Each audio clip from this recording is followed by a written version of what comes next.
Distributed computing system മോഡൽസിനെ പറ്റിയിട്ടാണ് ഈ വീഡിയോയിൽ ഡിസ്കസ് ചെയ്യുന്നത്. ഇതിനു മുമ്പൊരു വീഡിയോയിൽ ഡിസ്ട്രിബ്യൂട്ടഡ് സിസ്റ്റത്തെ പറ്റിയിട്ടുള്ള ചെറിയൊരു ഇൻട്രൊഡക്ഷൻ ചെയ്തിരുന്നു. ആ വീഡിയോ ഡിസ്ക്രിപ്ഷനിൽ കൊടുത്തിട്ടുണ്ട്. Distributed computing system models build ചെയ്യാനായിട്ട് വേരിയസ് മോഡൽസ് യൂസ് ചെയ്യുന്നുണ്ട്.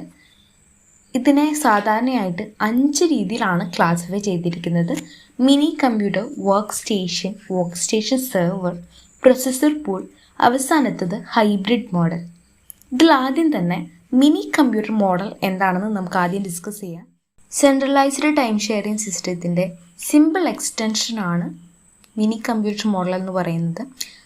ടൈം ഷെയറിംഗ് സിസ്റ്റത്തിലാണെങ്കിൽ ഒരേ സമയത്ത് മൾട്ടിപ്പിൾ യൂസേഴ്സിന് കമ്പ്യൂട്ടർ റിസോഴ്സസ് യൂസ് ചെയ്യാൻ പറ്റും. അപ്പോൾ ഇത്തരത്തിലുള്ള ഒരു സെൻട്രലൈസ്ഡ് ടൈം ഷെയറിംഗ് സിസ്റ്റത്തിൻ്റെ സിമ്പിൾ എക്സ്റ്റൻഷനാണ് മിനി കമ്പ്യൂട്ടർ മോഡൽ. അടുത്ത പോയിന്റ് നോക്കുകയാണെങ്കിൽ few mini computers interconnected by an communication network and each mini computer has multiple users simultaneously login on to it.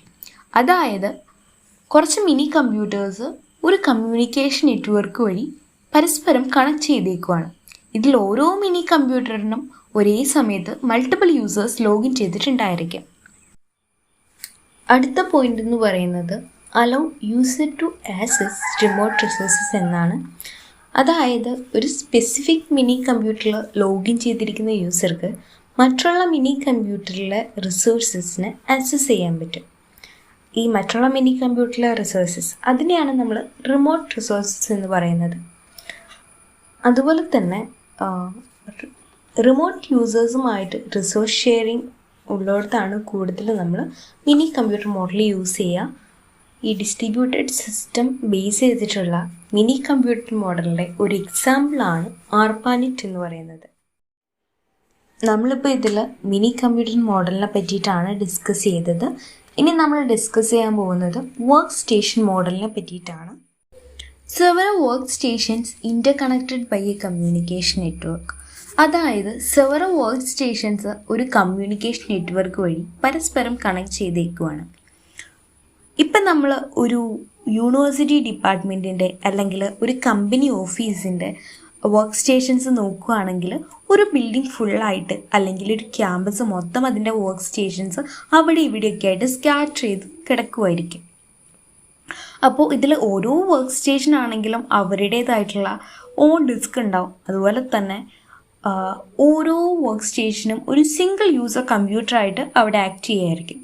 എങ്കിലും നമുക്ക് മനസ്സിലാവും ഒരു specific portion of work station ഒരു സമയത്ത് എപ്പോഴും ഐഡിലായിരിക്കും. ഇപ്പോൾ രാത്രിയൊക്കെ നോക്കുകയാണെങ്കിൽ എക്സ്പെഷ്യലി നൈറ്റ് ഒരു പോർഷൻ എപ്പോഴും അവിടെ ഐഡിലായിരിക്കും. അപ്പോൾ large amount of CPU time അവിടെ വേസ്റ്റ് ആവാണ്. ഇവിടെയാണ് നമുക്ക് വർക്ക് സ്റ്റേഷൻ മോഡലിൻ്റെ ഇമ്പോർട്ടൻസ് വരുന്നത്.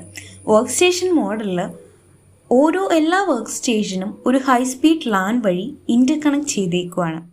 വർക്ക് സ്റ്റേഷൻ മോഡലിൽ ഒരു യൂസർ ഒരു വർക്ക് സ്റ്റേഷനിൽ ലോഗിൻ ചെയ്യുവാണ്. അങ്ങനെ യൂസർ ലോഗിൻ ചെയ്തിരിക്കുന്ന വർക്ക് സ്റ്റേഷനെയാണ് ആ യൂസറിൻ്റെ ഹോം വർക്ക് സ്റ്റേഷൻ എന്ന് പറയുന്നത്. ഇപ്പോൾ ഒരു ജോബ് ഹോം വർക്ക് സ്റ്റേഷനിൽ എക്സിക്യൂഷന് വേണ്ടിയിട്ട് സബ്മിറ്റ് ചെയ്യുവാണ്. പക്ഷേ സിസ്റ്റത്തിന് മനസ്സിലാവുകയാണ് ഹോം വർക്ക് സ്റ്റേഷന് ആ ജോബിനെ എഫിഷ്യൻ്റായിട്ട് എക്സിക്യൂട്ട് ചെയ്യാനുള്ള പ്രോസസ്സിംഗ് പവർ ഇല്ലയെന്ന്. അപ്പോൾ ആ ജോബിനെ ഒന്നോ അതിലധികമോ ഐഡിലായിട്ടുള്ള വർക്ക് സ്റ്റേഷനിലേക്ക് ആ ജോബിനെ ട്രാൻസ്ഫർ ചെയ്യും. എന്നിട്ട് ആ വർക്ക് സ്റ്റേഷനിൽ അത് എക്സിക്യൂട്ട് ചെയ്യും. അതിൻ്റെ ഫൈനൽ റിസൾട്ട് ഹോം വർക്ക് സ്റ്റേഷനിലേക്ക് വീണ്ടും തിരിച്ചു കൊടുക്കുകയും ചെയ്യും. ദ സ്പിരിറ്റ് സിസ്റ്റം 1988 കണ്ടുപിടിച്ച ദ സ്പിരിറ്റ് സിസ്റ്റം, അതുപോലെ തന്നെ എക്സ്ട്രോസ്പാർക്കിൽ ഡെവലപ്പ് ചെയ്ത ദ എക്സ്പെരിമെൻ്റൽ സിസ്റ്റം എല്ലാം ഡിസ്ട്രിബ്യൂട്ടഡ് കമ്പ്യൂട്ടഡ് സിസ്റ്റത്തെ ബേസ് ചെയ്തിട്ടുള്ള വർക്ക് സ്റ്റേഷൻ മോഡലിൻ്റെ എക്സാമ്പിൾസ് ആണ്. വർക്ക് സ്റ്റേഷൻ മോഡൽ ഇംപ്ലിമെൻറ്റ് ചെയ്യാൻ അത്ര എളുപ്പമല്ല. അതിനായിട്ട് കുറച്ച് ഇഷ്യൂസ് സോൾവ് ചെയ്യേണ്ടതായിട്ടുണ്ട്. ആദ്യത്തെ ഇഷ്യൂ എന്ന് പറയുന്നത് how to find idle work station എന്നാണ്. അതായത് ഐഡിലായിട്ടുള്ള വർക്ക് സ്റ്റേഷനെ എങ്ങനെ കണ്ടുപിടിക്കും. രണ്ടാമത്തെ ഇഷ്യൂ എന്ന് പറയുന്നത് how is a process transferred from one workstation to get it executed on another workstation. അതായത് ഒരു പ്രോസസ്സ് എക്സിക്യൂഷന് വേണ്ടിയിട്ട് ഒരു വർക്ക് സ്റ്റേഷനിൽ നിന്ന് മറ്റൊരു വർക്ക് സ്റ്റേഷനിലേക്ക് എങ്ങനെ ട്രാൻസ്ഫർ ചെയ്യും. മൂന്നാമത്തെ ഇഷ്യൂ എന്ന് പറയുന്നത് what happen to remote process if a user logs on to a work station that was idle now and was being used to execute a process of another workstation. അതായത് ഇതുവരെ ആ work station ഐഡിലായിരുന്നു. അപ്പോൾ മറ്റൊരു work സ്റ്റേഷൻ്റെ process അവിടെ എക്സിക്യൂഷന് വേണ്ടിയിട്ട് execute ചെയ്യാൻ തുടങ്ങി. അപ്പോൾ ആ വർക്ക് സ്റ്റേഷനിലേക്ക് ഒരു യൂസർ ലോഗിൻ ചെയ്തു. അപ്പോൾ ആ റിമോട്ട് പ്രോസസ്സിന് എന്ത് സംഭവിക്കും? ഇതിലെ തേർഡ് ഇഷ്യൂ സോൾവ് ചെയ്യാനായിട്ട് സാധാരണയായി 3 അപ്രോച്ചസ് ആണ് യൂസ് ചെയ്യുന്നത്. ഇതിലെ ഫസ്റ്റ് അപ്രോച്ച് എന്ന് പറയുന്നത് വർക്ക് സ്റ്റേഷൻ്റെ റിസോഴ്സസിനെ ലോഗിൻ ചെയ്തിരിക്കുന്ന യൂസറിൻ്റെ പ്രോസസ്സിനോടൊപ്പം തന്നെ റിമോട്ട് പ്രോസസ്സിനും അലോ ചെയ്യും. ഇത് ഇംപ്ലിമെൻറ്റ് ചെയ്യാൻ എളുപ്പമാണ്. പക്ഷേ വർക്ക് സ്റ്റേഷൻസ് പേഴ്സണൽ കമ്പ്യൂട്ടറായിട്ട് സെർവ് ചെയ്യുക എന്നുള്ള മെയിൻ ഐഡിയ അവിടെ ഇല്ലാണ്ടാവും. അതെന്തുകൊണ്ടാണെന്ന് വെച്ച് കഴിഞ്ഞാൽ റിമോട്ട് പ്രോസസ്സും അതുപോലെ തന്നെ ലോഗിൻ ചെയ്തിരിക്കുന്ന യൂസറിൻ്റെ പ്രോസസ്സും ഒരുമിച്ച് എക്സിക്യൂട്ട് ചെയ്ത് കഴിഞ്ഞാൽ ലോഗിൻ ചെയ്തിരിക്കുന്ന യൂസർക്ക് അവിടെ ഗ്യാരണ്ടീഡ് റെസ്പോൺസ് ലഭിക്കും എന്ന് ഉറപ്പ് പറയാൻ പറ്റത്തില്ല. സെക്കൻഡ് അപ്രോച്ച് എന്ന് പറയുന്നത് റിമോട്ട് പ്രോസസ്സുകളെ കില്ല് ചെയ്യുക എന്നതാണ്. പക്ഷേ ഇങ്ങനെ കില്ല് ചെയ്യുമ്പോൾ അവിടെ റിമോട്ട് പ്രോസസ്സിന് വേണ്ടി ചെയ്ത പ്രോസസ്സിംഗ് ഒക്കെ അവിടെ നഷ്ടമാവാണ്. അതുമാത്രമല്ല ഫയൽ സിസ്റ്റം ഇൻകൺസിസ്റ്റൻറ്റ് സ്റ്റേറ്റിലേക്ക് പോകാനുള്ള സാധ്യതയുണ്ട്. അതുകൊണ്ട് തന്നെ ഈ മെത്തേഡ് അട്രാക്റ്റീവ് അല്ല. ഇതിലെ തേർഡ് അപ്രോച്ച് എന്ന് പറയുന്നത് റിമോട്ട് പ്രോസസ്സിനെ വീണ്ടും ഹോം വർക്ക് സ്റ്റേഷനിലേക്ക് മൈഗ്രേറ്റ് ചെയ്യുകയും എക്സിക്യൂഷൻ അവിടെ ഹോം വർക്ക് സ്റ്റേഷനിൽ കണ്ടിന്യൂ ചെയ്യുക എന്നുള്ളതാണ്. പക്ഷേ systems preemptive process migration facility support ചെയ്യണം എന്നുള്ളത് കൊണ്ട് തന്നെ ഈ മെത്തേഡ് ഇംപ്ലിമെൻറ്റ് ചെയ്യാനായിട്ട് ഡിഫിക്കൽട്ടാണ്. Mini computer model, work station model ഇത് നമ്മൾ ഡിസ്കസ് ചെയ്തു. ഇനി നോക്കുന്നത് വർക്ക് സ്റ്റേഷൻ സെർവർ മോഡലിനെ പറ്റിയിട്ടാണ്. Distributed computing system based on the work station server model consist of a few mini computers and several work station interconnected by a communication network. അതായത് distributed computing system base ചെയ്തിട്ടുള്ള work station server മോഡലിൽ few mini കമ്പ്യൂട്ടേഴ്സും several work സ്റ്റേഷൻസും ഒരു communication network വഴി പരസ്പരം connect ചെയ്തേക്കുവാണ്. ഇതിൽ work stations diskful work stations ഉണ്ടാവും, അതുപോലെ തന്നെ ഡിസ്ക്ലെസ് വർക്ക് സ്റ്റേഷൻസ് ഉണ്ടാവും. സ്വന്തമായിട്ട് ലോക്കൽ ഡിസ്ക് ഉള്ള വർക്ക് സ്റ്റേഷൻസിനെയാണ് നമ്മൾ ഡിസ്ക്ഫുൾ വർക്ക് സ്റ്റേഷൻ എന്ന് പറയുന്നത്. അതുപോലെ തന്നെ സ്വന്തമായിട്ട് ലോക്കൽ ഡിസ്ക് ഇല്ലാത്ത വർക്ക് സ്റ്റേഷൻസുകളെ നമ്മൾ ഡിസ്ക്ലെസ് വർക്ക് സ്റ്റേഷൻ എന്ന് പറയുന്നു. ഡിസ്ക്ലെസ് വർക്ക് സ്റ്റേഷൻ്റെ ഫയൽ സിസ്റ്റം ഇംപ്ലിമെൻറ്റേഷന് വേണ്ടിയിട്ട് 2 രീതിയാണ് മെയിനായിട്ട് യൂസ് ചെയ്യുക. ആദ്യത്തെ എന്ന് പറയുന്നത് ഡിസ്ക് ഫുൾ വർക്ക് സ്റ്റേഷനിൽ ഫയൽ സിസ്റ്റം ഇംപ്ലിമെൻറ്റ് ചെയ്യും. രണ്ടാമത്തെ മെത്തേഡ് എന്ന് പറയുന്നത് ഫയൽ സ്റ്റോറേജിനായിട്ട് ഡിസ്ക് ഉള്ള മിനി കമ്പ്യൂട്ടറുകളിൽ ഫയൽ സിസ്റ്റം ഇംപ്ലിമെൻറ്റ് ചെയ്യും. മിനി കമ്പ്യൂട്ടറുകൾ ഈ ഒരു പർപ്പസിന് വേണ്ടിയിട്ടാണ് യൂസ് ചെയ്യുക. ഫയൽ സിസ്റ്റം ഇംപ്ലിമെൻറ്റ് ചെയ്യാനായിട്ട് ഒന്നോ അതിലധികമോ മിനി കമ്പ്യൂട്ടേഴ്സ് യൂസ് ചെയ്യും. ബാക്കിയുള്ള mini computers other type of സർവീസസുകൾ പ്രൊവൈഡ് ചെയ്യാൻ വേണ്ടിയിട്ട് യൂസ് ചെയ്യും. ഈ അതർ ടൈപ്പ് ഓഫ് സർവീസസ് എന്ന് പറയുന്നത് ഡാറ്റാബേസ് സർവീസ്, പ്രിന്റ് സർവീസ് അങ്ങനെ ഉള്ള സർവീസുകളാണ്. അതുകൊണ്ട് തന്നെ ഒന്നോ അതിലധികമോ സർവീസസ് പ്രൊവൈഡ് ചെയ്യുന്ന സെർവർ മെഷീൻസ് ആയിട്ടായിരിക്കും ഓരോ മിനി കമ്പ്യൂട്ടറും യൂസ് ചെയ്യുന്നത്. അതുപോലെ തന്നെ സെർവർ പ്രോസസ്സുകൾ റൺ ചെയ്യാൻ വേണ്ടിയിട്ടും ഷെയർഡ് റിസോഴ്സസിൻ്റെ ആക്സസ് പ്രൊവൈഡ് ചെയ്യാൻ വേണ്ടിയിട്ടും മാനേജ് ചെയ്യാൻ വേണ്ടിയിട്ടും വർക്ക് സ്റ്റേഷൻ സെർവർ മോഡലിൽ വർക്ക് സ്റ്റേഷനുകളെ കൂടാതെ സ്പെഷ്യലൈസ്ഡ് മെഷീൻസ് യൂസ് ചെയ്യും. ഈ സ്പെഷ്യലൈസ്ഡ് മെഷീൻസ് എന്ന് പറയുന്നത് സ്പെഷ്യലൈസ്ഡ് ആയിട്ടുള്ള വർക്ക് സ്റ്റേഷൻസും ആകും. വർക്ക് സ്റ്റേഷൻ മോഡലിനെ പോലെ തന്നെ വർക്ക് സ്റ്റേഷൻ സെർവർ മോഡലിലും യൂസർ ലോഗിൻ ചെയ്തിരിക്കുന്ന വർക്ക് സ്റ്റേഷനെയാണ് ആ യൂസറിൻ്റെ ഹോം വർക്ക് സ്റ്റേഷൻ എന്ന് പറയുന്നത്. നോർമൽ കമ്പ്യൂട്ടേഷൻ ആക്ടിവിറ്റീസൊക്കെ ഹോം വർക്ക് സ്റ്റേഷൻസിൽ തന്നെ പെർഫോം ചെയ്യും. ഇപ്പോൾ എന്തെങ്കിലും സ്പെഷ്യൽ സർവീസ് ആവശ്യമുള്ള കേസിൽ സെർവറിലേക്ക് റിക്വസ്റ്റ് സെൻഡ് ചെയ്യും. സെർവർ ആ റിക്വസ്റ്റിനനുസരിച്ച്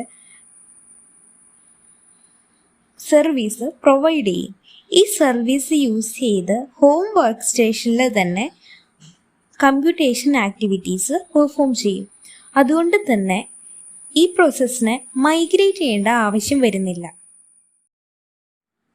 വർക്ക് സ്റ്റേഷൻ മോഡലും വർക്ക് സ്റ്റേഷൻ സെർവർ മോഡലും കമ്പയർ ചെയ്യുമ്പോൾ വർക്ക് സ്റ്റേഷൻ സെർവർ മോഡലിന് കുറച്ച് അഡ്വാൻറ്റേജസ് ഉണ്ട്. ഈ അഡ്വാൻറ്റേജസ് ആണ് ഇനി നമ്മൾ നോക്കുന്നത്. ഇതിലെ ഫസ്റ്റ് അഡ്വാൻറ്റേജ് എന്ന് പറയുന്നത് സ്ലോ ആയിട്ടുള്ള ചെറിയ ഡിസ്കുള്ള കുറേ വർക്ക് സ്റ്റേഷൻസ് യൂസ് ചെയ്യുന്നതിനേക്കാൾ ചീപ്പറാണ് നെറ്റ്വർക്കിനെ ആക്സസ് ചെയ്യാൻ പറ്റുന്ന വലിയ സ്പീഡുള്ള ഡിസ്കുള്ള കുറച്ച് മിനി കമ്പ്യൂട്ടേഴ്സ് യൂസ് ചെയ്യുന്നത്. അതുകൊണ്ട് തന്നെ വർക്ക് സ്റ്റേഷൻ മോഡലിനേക്കാളും ചീപ്പറാണ് work station server model. Second advantage നോക്കുകയാണെങ്കിൽ സിസ്റ്റം മെയിൻ്റെനൻസ് പോയിന്റ് ഓഫ് വ്യൂവിൽ ഡിസ്ക്ഫുൾ വർക്ക് സ്റ്റേഷനേക്കാൾ പ്രിഫറബിൾ ആയിട്ടുള്ളത് ഡിസ്ക്ലെസ് വർക്ക് സ്റ്റേഷൻസ് ആണ്. അതുപോലെ തന്നെ ബാക്കപ്പ് ആൻഡ് ഹാർഡ്വെയർ മെയിൻ്റെനൻസിൻ്റെ കേസിൽ നോക്കുകയാണെങ്കിൽ ഒരു ബിൽഡിംഗ് ഫുള്ള് അല്ലെങ്കിൽ ഒരു ക്യാമ്പസ് ഫുൾ സ്കാറ്റർ ചെയ്ത് കിടക്കുന്ന ചെറിയ ഡിസ്കിനേക്കാൾ ഈസിയറായിട്ട് പെർഫോം ചെയ്യാൻ പറ്റുന്നത് കുറച്ച് വലിയ ഡിസ്കിൽ തന്നെയാണ്. അതുപോലെ തന്നെ പുതിയൊരു സോഫ്റ്റ്വെയർ ഇൻസ്റ്റാളേഷൻ്റെ കാര്യം വരുമ്പോൾ എല്ലാ വർക്ക് സ്റ്റേഷനിലും ആ സോഫ്റ്റ്വെയർ ഇൻസ്റ്റാൾ ചെയ്യുന്നതിനേക്കാൾ എളുപ്പമാണ് ഫയൽ സെർവർ മെഷീനിൽ ആ സോഫ്റ്റ്വെയർ ഇൻസ്റ്റാൾ ചെയ്യുന്നത്. ഇനി തേർഡ് അഡ്വാൻറ്റേജ് നോക്കാം. വർക്ക് സ്റ്റേഷൻ സെർവർ മോഡലിൽ എല്ലാ ഫയൽസും മാനേജ് ചെയ്യുന്നത് ഫയൽ സെർവേഴ്സ് ആണ്. യൂസർ ഏത് വർക്ക് സ്റ്റേഷനിലാണ് ലോഗിൻ ചെയ്തിരിക്കുന്നത് എന്ന് നോക്കാതെ തന്നെ ഏത് വർക്ക് സ്റ്റേഷനിലെയും ഫയൽ ഒരേ രീതിയിൽ തന്നെ നമുക്ക് ആക്സസ് ചെയ്യാൻ പറ്റാവുന്നതാണ്. വർക്ക് സ്റ്റേഷൻ മോഡലിലും ഇങ്ങനെയാണെന്ന് കരുതരുത്. വർക്ക് സ്റ്റേഷൻ മോഡലിലാണെങ്കിൽ ലോക്കൽ ഫയൽസ് ആക്സസ് ചെയ്യാനും റിമോട്ട് ഫയൽസ് ആക്സസ് ചെയ്യാനും ഡിഫറെൻറ്റ് മെക്കാനിസമാണ് യൂസ് ചെയ്യുന്നത്. ഫോർത്ത് അഡ്വാൻറ്റേജ് എന്ന് പറയുന്നത് വർക്ക് സ്റ്റേഷൻ സെർവർ മോഡലിൽ ദ റിക്വസ്റ്റ് റെസ്പോൺസ് പ്രോട്ടോകോൾ അഥവാ ക്ലയൻറ്റ് സെർവർ മോഡലാണ് യൂസ് ചെയ്യുന്നത്. ഈ മോഡലിൽ ക്ലയൻറ്റ് പ്രോസസ് സെർവർ മെഷീന് റിക്വസ്റ്റ് സെൻഡ് ചെയ്യും. സെർവർ മെഷീൻ ഈ റിക്വസ്റ്റിന് അപ്രോപ്രിയേറ്റ് ആയിട്ടുള്ള റിസൾട്ട് അഥവാ സർവീസ് ക്ലയൻറ്റ് മെഷീന് കൊടുക്കും. ഈ റിസൾട്ട് യൂസ് ചെയ്തിട്ട് ക്ലയൻറ്റ് മെഷീനിൽ തന്നെ പ്രോസസ്സ് എക്സിക്യൂട്ട് ചെയ്യും. അതുകൊണ്ട് തന്നെ ഇവിടെ പ്രോസസ് മൈഗ്രേഷൻ്റെ ആവശ്യം വരുന്നില്ല. ഈ പ്രോസസ് മൈഗ്രേഷൻ ഇംപ്ലിമെൻ്റ് ചെയ്യാൻ ഡിഫിക്കൽട്ടാണ്. ഫിഫ്ത്ത് അഡ്വാൻറ്റേജ് എന്ന് പറയുന്നത് റിമോട്ട് പ്രോസസ്സുകളെ റൺ ചെയ്യാനായിട്ട് വർക്ക് സ്റ്റേഷൻസ് യൂസ് ചെയ്യാത്തതുകൊണ്ട് തന്നെ ഗ്യാരൻറ്റീഡ് റെസ്പോൺസ് യൂസറിന് ലഭിക്കും. 1988 ഡെവലപ്പ് ചെയ്ത വി സിസ്റ്റം ഡിസ്ട്രിബ്യൂട്ടഡ് കമ്പ്യൂട്ടിംഗ് സിസ്റ്റത്തെ ബേസ് ചെയ്തിട്ടുള്ള വർക്ക് സ്റ്റേഷൻ സെർവർ മോഡലിൻ്റെ ഒരു എക്സാമ്പിളാണ്. Mini computer model, work station model, work station server model ഇതെല്ലാം നമ്മൾ ഡിസ്കസ് ചെയ്തു. ഇനി ഡിസ്കസ് ചെയ്യുന്നത് പ്രോസസർ പൂൾ മോഡലിനെ പറ്റിയിട്ടാണ്. Most of the time, user does not need any computing power, but need a very large amount of computing power for a short time. മിക്കവാറും സമയം യൂസർക്ക് ഒരു തരത്തിലുള്ള കമ്പ്യൂട്ടിംഗ് പവറിൻ്റെയും ആവശ്യം വരുന്നില്ല. ബട്ട് വൺസ് ഒരു ചെറിയ സമയത്തേക്ക് തന്നെ കുറേ large amount of computing power യൂസർക്ക് ആവശ്യം വരികയാണ്. ഈ ഒരു ഒബ്സർവേഷനെ ബേസ് ചെയ്തിട്ടാണ് processor pool model. In processor pool model, processors are pooled together to be shared by the users as need. ഈ പൂൾ ഓഫ് പ്രോസസ്സറിൽ നെറ്റ്വർക്കിൽ കണക്ട് ചെയ്തിട്ടുള്ള ലാർജ് നമ്പർ ഓഫ് മൈക്രോ കമ്പ്യൂട്ടേഴ്സും മിനി കമ്പ്യൂട്ടേഴ്സും ഉണ്ടായിരിക്കും.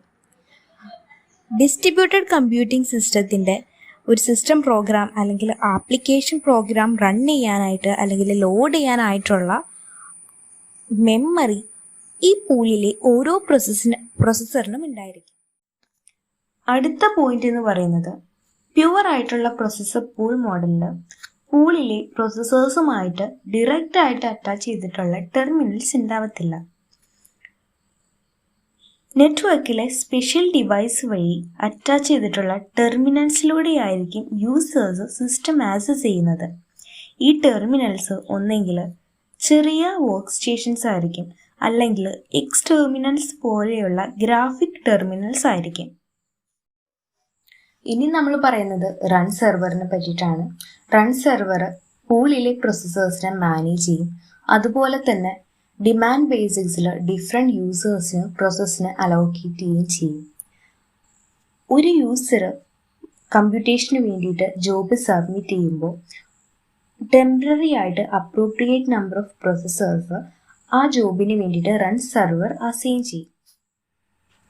ഇതൊരു എക്സാമ്പിൾ വെച്ച് പറയുകയാണെങ്കിൽ n സെഗ്മെൻ്റ് ഉള്ള ഒരു പ്രോഗ്രാമിൻ്റെ കമ്പൈലേഷനാണ് നമ്മളുടെ ജോബ് എങ്കിൽ ഇതിലെ ഓരോ സെഗ്മെൻറ്റും ഇൻഡിപെൻഡൻ്റ് ആയിട്ട് കമ്പൈൽ ചെയ്തിട്ട് സെപ്പറേറ്റ് ആയിട്ടുള്ള റീലൊക്കേറ്റബിൾ ഒബ്ജക്റ്റ് ഫയൽസ് ക്രിയേറ്റ് ചെയ്യും. പൂളിൽ നിന്നുള്ള n പ്രോസസ്സേഴ്സ് ഈ ജോബിന് വേണ്ടി അലോക്കേറ്റ് ചെയ്തിട്ട് എല്ലാ n സെഗ്മെൻറ്റും പാരലലായിട്ട് കമ്പൈൽ ചെയ്യും.